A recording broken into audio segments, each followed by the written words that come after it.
का भैलो सुना का है बतावा। मना ले मनौती बानी राजा कई साल से ले आई हा चुनरिया पिया आजमगढ़ बाजार से।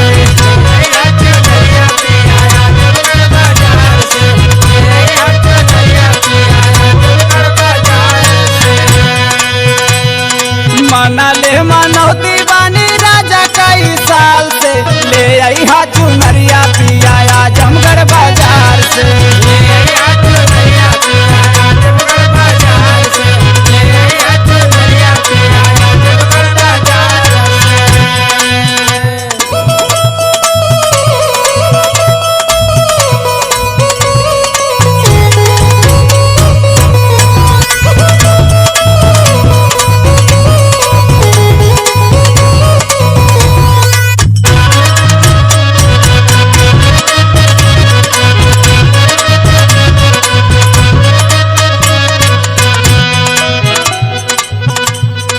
चला जइहा पिया वही सोनारा दुकानिया।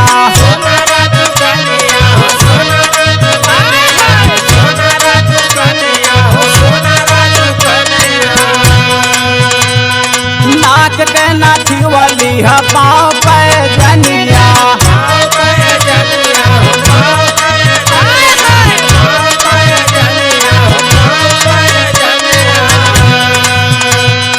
चला जइहा पिया वही सोनारा दुकानिया। नाक के नाथी वाली हा पाँव पैजनिया। माई के सजावल जाई सोरहो सिंगार से ले आई हा चुनरिया पिया आजमगढ़ बाजार से।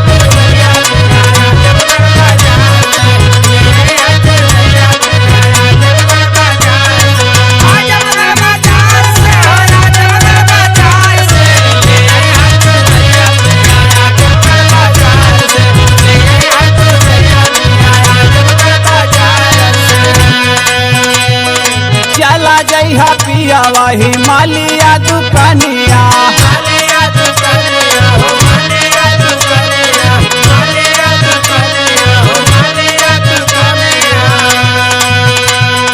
अढ़ौल के हार लिहा लाला की चुनरिया।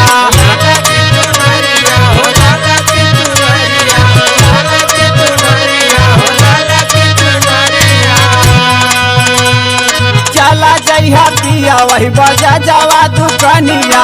अढ़ौल के हार लिहा लाला की चुनरिया। खुश हुई है देवी मैया आई है माई हार से ले आई हा चुनरिया पिया आजमगढ़ बाजार से।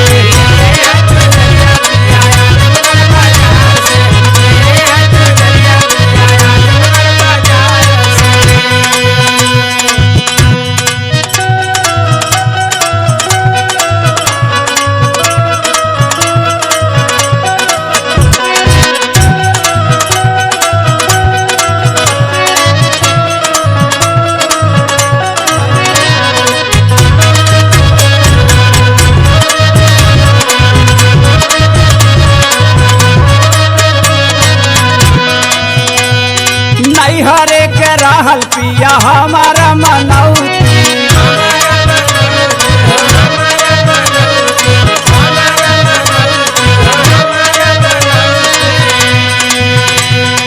पाई जब तोहे पूजब देविया भगवती।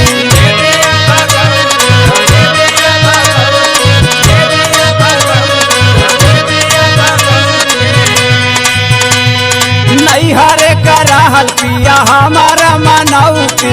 पाई जब तोके पूजब देविया भगवती। गंगा जला ले ले आइहा गंगा के किनार से ले आइहा चुनरिया पिया आजमगढ़